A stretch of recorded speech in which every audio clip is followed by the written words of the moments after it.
तो देखो, अब तक हमने पढ़ा था संयुक्त फलन और प्रतिलोम फलन। अब संयुक्त फलन पर तो एक्सरसाइज है आपके 1.1 और प्रतिलोम फलन पर है 1.2। अब यहां पर है प्रतिलोम फलन के गुणधर्म।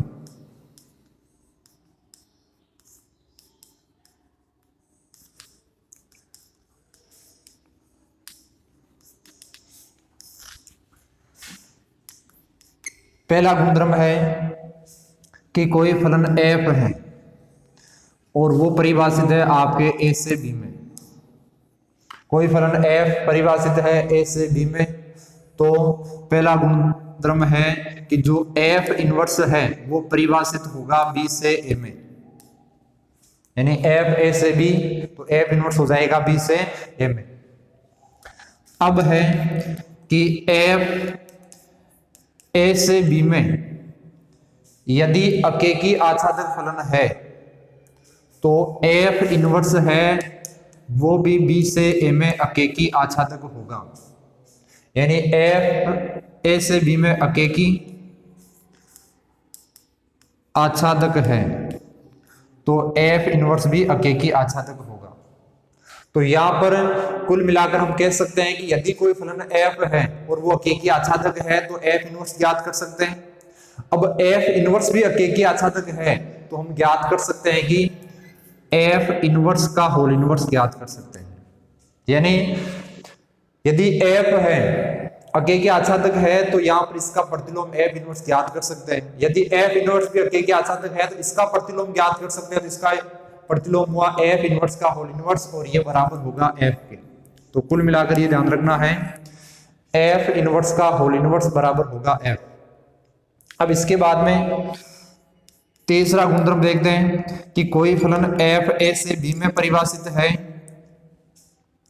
तो यहां पर जो f इनवर्स है वो परिभाषित होगा b से a, और यहां पर कोई फलन f है और इसका प्रतिलोम f इनवर्स है तो जो f इनवर्स है वो अद्वितीय होगा। अद्वितीय का मतलब है एक फलन का प्रतिलोम केवल एक ही होता है, यानी किसी भी फलन का केवल एकमात्र प्रतिलोम होता है। इसका मतलब हम कह सकते हैं कि कोई फलन f है तो इसका प्रतिलोम f इनवर्स है वो अद्वितीय होता है। इसके बाद में चौथा गुणधर्म देखते हैं कि यदि f a से b तथा g देर का है b से c, तो यहां पर संयुक्त फलन पढ़ा था कि यहां पर GOF ये प्राप्त होगा हमारे a से c। तो f a से b है, g b से c है, तो GOF a से c। तो यहां पर हम लिख सकते हैं। अब इसमें भी ये ध्यान रखना है कि f a से b में अकेकी आच्छादक फलन है, g b से c में अकेकी आच्छादक फलन है, तो यहां पर GOF इनवर्स ज्ञात कर सकते हैं। GOF का होल इनवर्स ज्ञात कर सकते हैं और ये बराबर होगा आपके F inverse O G inverse. कहने का मतलब F A से B में अकेकी आच्छादक फलन है तो हम F इनवर्स ज्ञात कर सकते हैं। G B से C में अकेकी आच्छादक फलन है तो हम G इनवर्स ज्ञात कर सकते हैं। तो ये भी अकेकी आच्छादक है और ये भी अकेकी आच्छादक है, तो इनका जो संयुक्त फलन है GOF वो भी अकेकी आच्छादक है और ये अकेकी आच्छादक फलन हुआ तो इस पूरे का होल इनवर्स यानी पूरे का प्रतिलोम ज्ञात कर सकते हैं। तो वो हुआ GOF का होल इनवर्स बराबर होगा आपके F inverse O G inverse. तो ये होगा गुणधर्म। अब जैसे उदाहरण में लेते हैं हम, कोई फलन है f r से r में और fx बराबर लेते हैं x स्क्वायर, फिर हो जाएगा g r से r में fx बराबर लेते हैं हम sin x।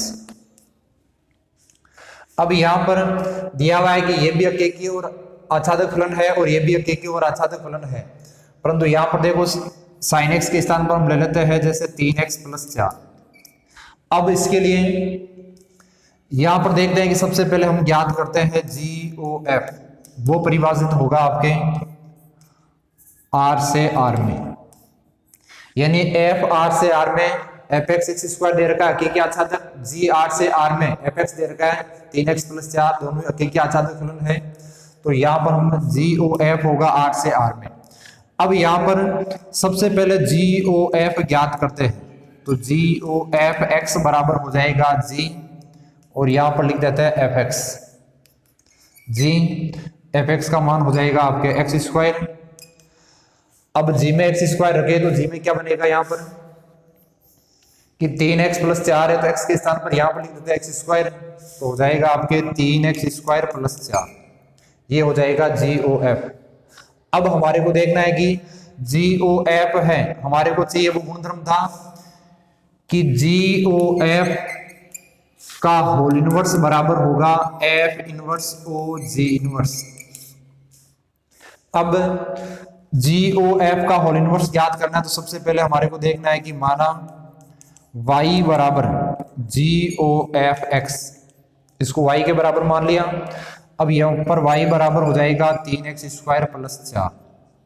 अब इसको हल करते हैं, तो यहां से वही x का मान ज्ञात करते हैं, x का मान ज्ञात करेंगे तो हो जाएगा 3x² बराबर y - 4 और बटा के अंदर, यानी x² बराबर हो जाएगा y - 4 बटा 3 और x बराबर हो जाएगा रूट के अंदर y - 4 बटा 3, ये हो जाएगा x का मान। अब ये हो जाएगा आपके GOF का होल इनवर्स x बराबर हो जाएगा रूट के अंदर x - 4 और बटा के अंदर 3। अब यहाँ पर ये GOF है, अब हमारे को ज्ञात करना है F इनवर्स ज्ञात करते हैं तो सीधा सा आएगी y बराबर x², तो x बराबर हो जाएगा √y, ये आ जाएगा आपके F इनवर्स के लिए F इनवर्स x बराबर हम लिख सकते हैं यहाँ पर √x। कहने का मतलब fx बराबर x² है, तो इसका प्रतिलोम F इनवर्स होगा √x। इसके बाद में y बराबर gx लिखते हैं, तो यहाँ पर हो जाएगा y बराबर 3x + 4, तो यहाँ पर x बराबर हो जाएगा y - 4 बटा 3। अब हमारे को देखना है कि सबसे पहले G इनवर्स x करेंगे, तो y के स्थान पर x रख देते तो हो जाएगा x - 4 बटा 3। अब इन दोनों का संयुक्त फलन करना है, किसका, एक तो हो जाएगा F इनवर्स OG इनवर्स, तो इसके लिए देखो कि सीधा सा है कि F इनवर्स OG इनवर्स है, तो हमारे को करना क्या है, यहाँ पर x लेते हैं तो सीधा सा पहले O को हटाना, तो F इनवर्स ब्रैकेट में लिख देते हैं G इनवर्स x।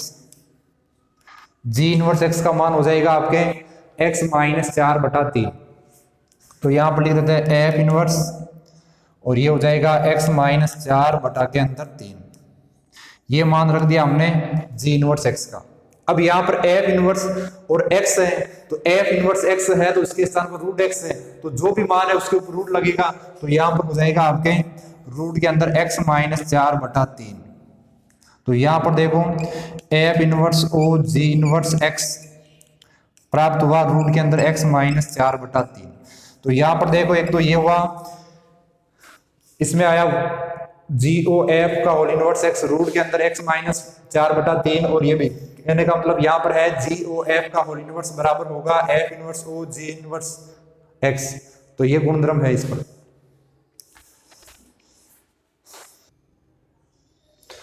अब एक क्वेश्चन है आपके दे रखा है F R से R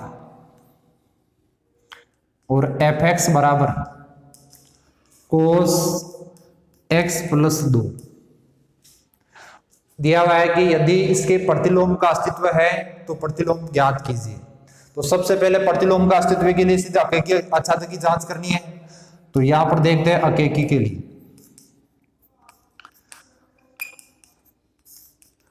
अब देखते हैं कि फलन दे रखा है cos x + 2।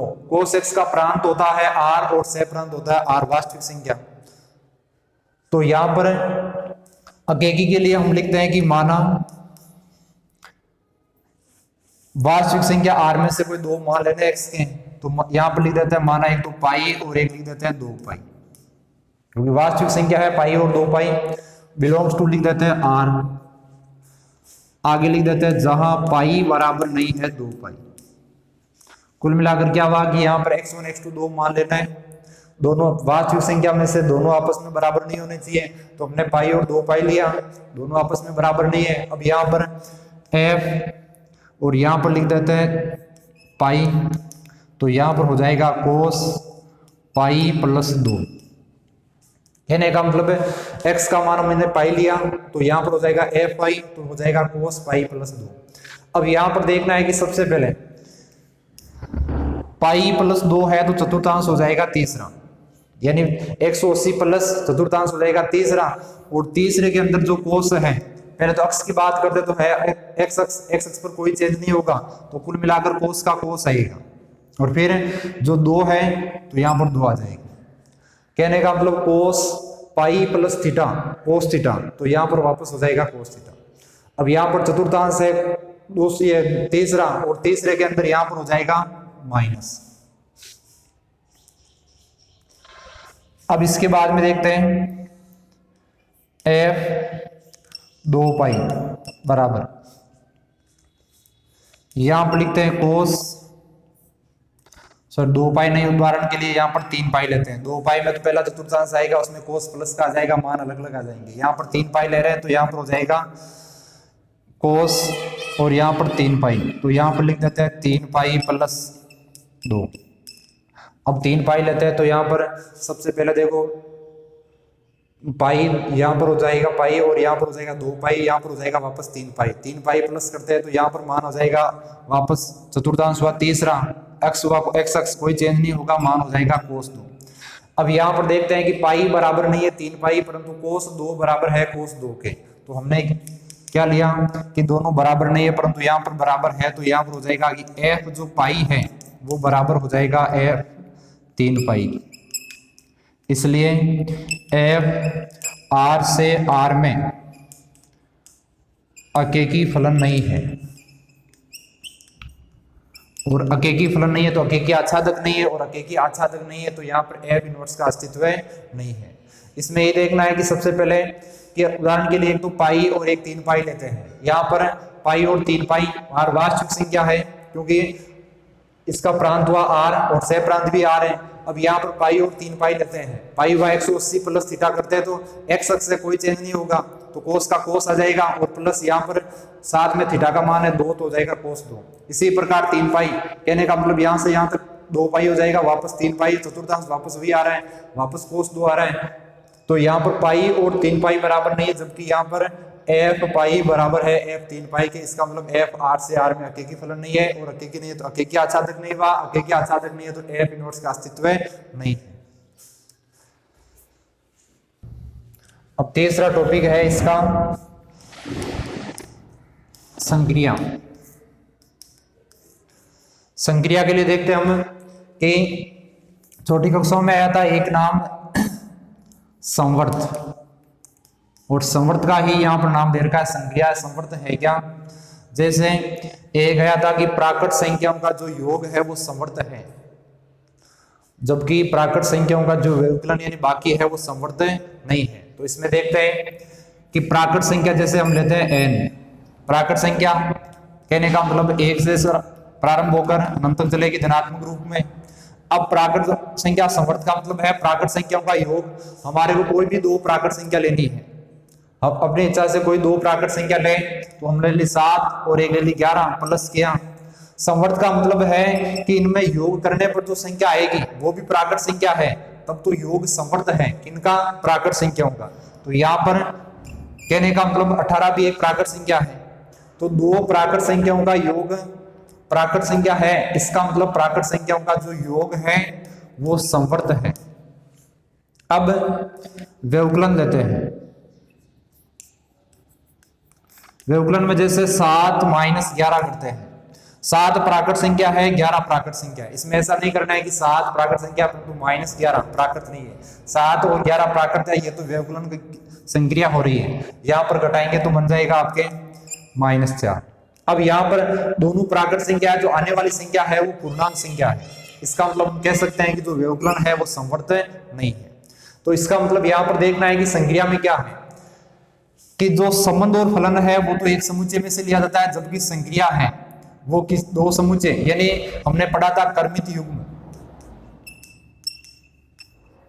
तो यहाँ पर जो संक्रिया है वो कर्मित युग्म में से ली जाएगी। तो यहाँ पर जो संक्रिया है वो परिभाषित होगी, जैसे कोई समुच्चय ए है तो ए क्रॉस ए से ए में संक्रिया परिभाषित होगी, ए क्रॉस ए से ए में। तो यहाँ पर कहने का मतलब दो ए कर्मित युग्म में लिया जाएगा। कर्मित युग्म का पहला घटक तो इस ए से होगा, दूसरा घटक इस ए से होगा। दोनों की जो संक्रिया है वो संक्रिया करने पर जो प्राप्त होगा वो वापस उसी समुच्चय में है, तब तो वो संक्रिया परिभाषित है, अन्यथा संक्रिया परिभाषित नहीं। जैसे यहां पर हम देखते हैं कि कोई समुच्चय दे रखा हमारे को ए,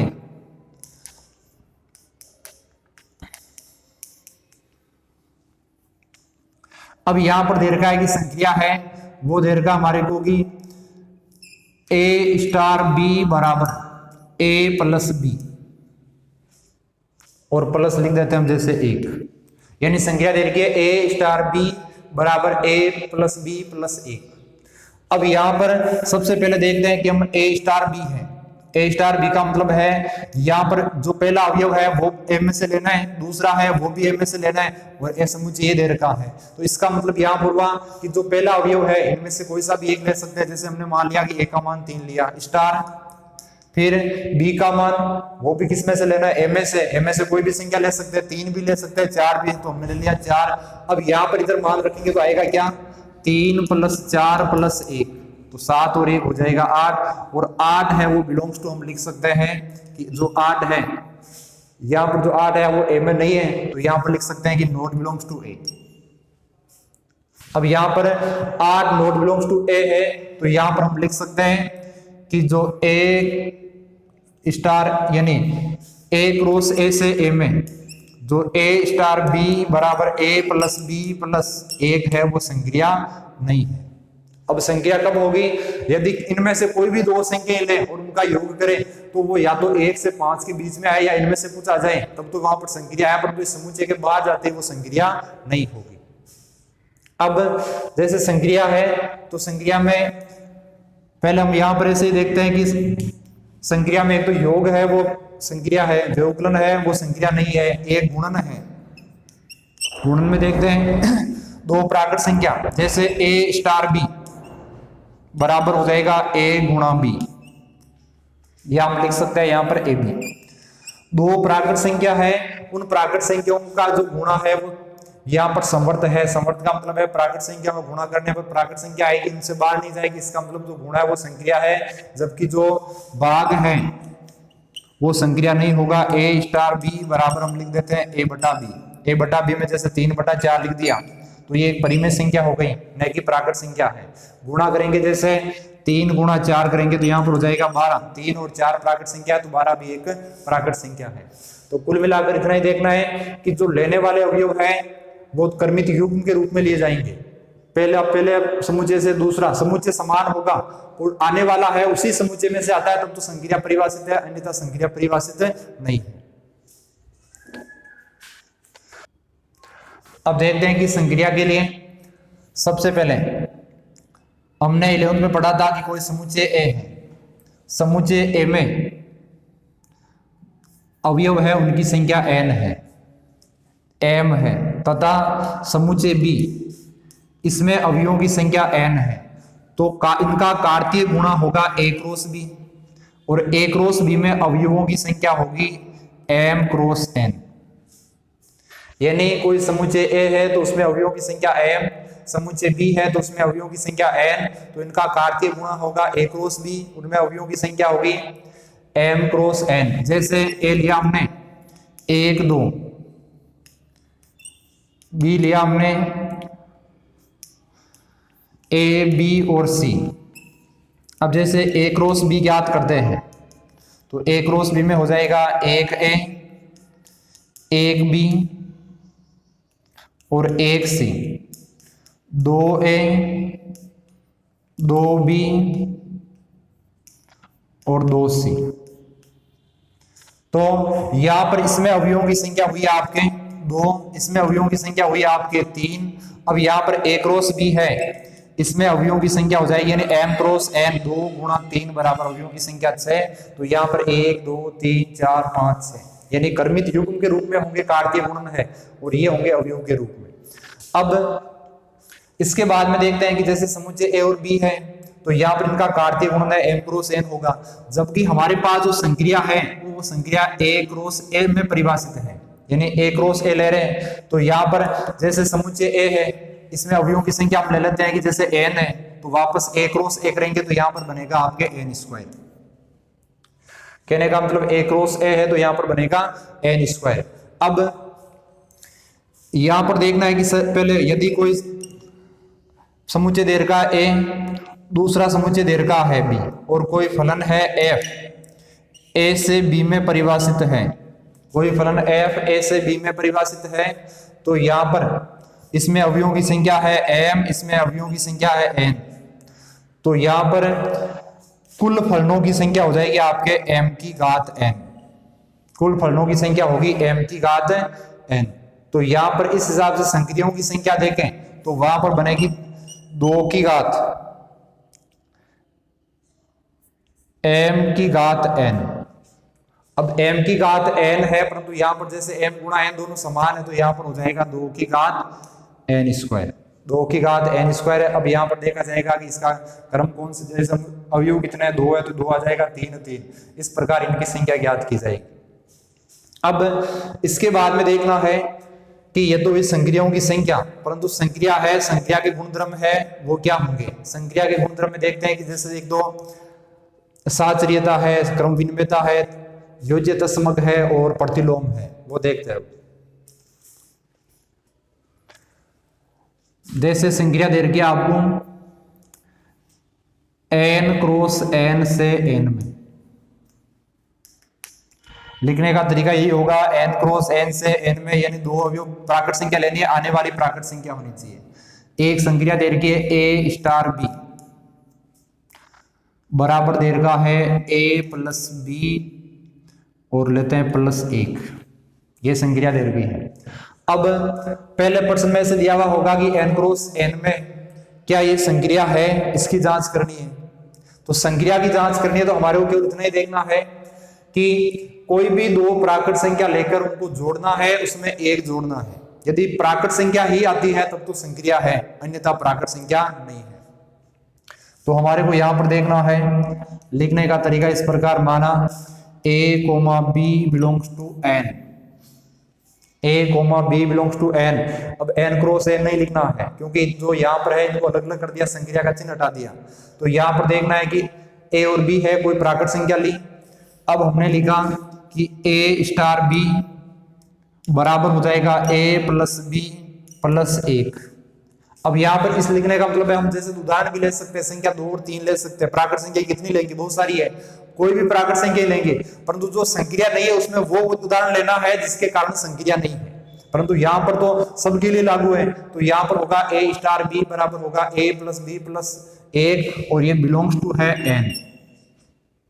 कहने का मतलब यदि यहाँ पर कोई संक्रिया है नहीं है तब तो वो उदाहरण लेना है जिसके कारण संक्रिया नहीं है, परंतु यहाँ पर तो सबके लिए संक्रिया है तो वापस वही नियम आना चाहिए, a स्टार b बराबर a plus b plus 1 belongs to n। इसलिए हम लिख सकते हैं a star b n cross n से n में एक द्विआधारी संक्रिया है, एक द्विआधारी संक्रिया है। तो कहने का मतलब यहां पर ये संक्रिया है। अब संक्रिया के गुणधर्म में देखते हैं कि पहला गुणधर्म है आपके क्रम विनिमयता। क्रम विनिमयता का मतलब जानते हैं कि यहां पर जैसे कहीं पर a स्टार b ले रहे हैं हम तो ये बराबर आ जाता है आपके b स्टार a के, तब तो संक्रिया क्रम विनिमय है, अन्यथा क्रम विनिमय नहीं है। अब क्रम विनिमय के लिए सीधा सा लिखते हैं कि माना a, b belongs to n, यानी a और b है वो कोई दो प्राकृत संख्या है, और प्राकृत संख्या में हम लिखते हैं कि a स्टार b बराबर a plus b plus 1। a star b बराबर जो नियम है उसके अनुसार लिखा जाएगा। अब तथा b स्टार a, तो अब की बार यहाँ पर b स्टार a तो यहाँ पर हो जाएगा b प्लस a प्लस 1। अब यहाँ पर हम देखते हैं कि दो प्राकृत संख्याओं के योग में क्रम बदलेंगे तो योग तो वही आएगा, तो हम लिख सकते हैं कि इसलिए ए स्टार बी है वो बराबर है आपके बी स्टार ए के, और ये दोनों बराबर है। इसका मतलब है जो संक्रिया ए स्टार बी है वो एक क्रम विनिमय संक्रिया है, यानी एक क्रम विनिमय का नियम का पालन करती है। ऐसा नहीं कि सीधा हमने जांच कर ली ए स्टार बी बराबर तो आ रहा है, यहाँ पर लिखना है इस तरीके से A comma B belongs to N, A और बी बिलोंग्स टू लेना है प्राकृत संख्या, ए स्टार बी जो नियम है उनके अनुसार लिख दो, फिर बी स्टार ए, इनका क्रम चेंज कर दो। हमारे को देखना है कि बराबर आते हैं या नहीं है, बराबर है तो क्रम विनिमय संक्रिया है। अब है आपके साहचर्यता। साहचर्यता का मतलब कि ए स्टार बी स्टार सी बराबर हो जाएगा ए स्टार बी स्टार सी। इनमें पहले ए स्टार बी हल करना है, इनमें पहले बी स्टार सी हल करना, दोनों बराबर आते हैं तो साहचर्य है, अन्यथा साहचर्य नहीं है। अब लिखते हैं कि माना A comma B comma C belongs to N, यानी ए बी और सी तीन प्राकृत संख्या है। अब यहां पर ए स्टार बी स्टार सी बराबर, अब यहां पर देखना है कि संख्या क्या कह रही है कि a प्लस बी प्लस एक, ये पूरा ए का काम करेगा। कहने का मतलब पहले ए स्टार बी है, ये ए का काम करेगा और ये बी का काम करेगा। पहले हम यहां पर इसके हल करते हैं, देखो ए स्टार बी कोष्टक को हल करते हैं तो हो जाएगा a प्लस बी प्लस एक स्टार सी। कहने का मतलब पहले इस संक्रिया को हल करते हैं ए स्टार बी को, ए स्टार बी का मतलब क्या हुआ a प्लस बी प्लस एक। अब यहां पर देखो ये तो a है और ये b है, तो यहां पर हो जाएगा आपके a star b star c बराबर a प्लस बी प्लस एक। अब क्या करना है, देखो इसमें क्या किया था कि a स्टार b है तो पहले a को लिखा, फिर b को लिखना है, फिर एक जोड़ना है। तो यहां पर देखो a स्टार b तो पहले a को लिख दिया, प्लस b को लिखना है, प्लस एक जोड़ना है। तो कुल मिलाकर आया क्या a plus B plus C और प्लस हो जाएगा आपके 2। अब a स्टार बी स्टार सी अब की बार हल करना है इनको, तो यहां पर बनेगा आपके पहले इनको हल किया, इसको तो ऐसे ही लिखना है तो हो जाएगा आपके a star B plus C plus एक। कहने का मतलब a और इसके साथ संक्रिया करनी है, वही नियम करना है क्या, पहले दोनों को जोड़ो और फिर इसमें एक जोड़ना है, तो आपके बन जाएगा a plus B plus C और प्लस एक। तो यहां पर देखो A B plus C plus एक और प्लस एक कौन सा जो संक्रिया में होगा, तो कुल मिलाकर आया क्या इसमें भी a स्टार बी स्टार सी और प्लस हो जाएगा 2। अब दोनों को आपस में देखते हैं तो बराबर है, और बराबर है तो हम लिख देंगे कि a star B star C, a star B star C ये दोनों बराबर है। इसका मतलब जो संक्रिया है वो साहचर्य के नियम का पालन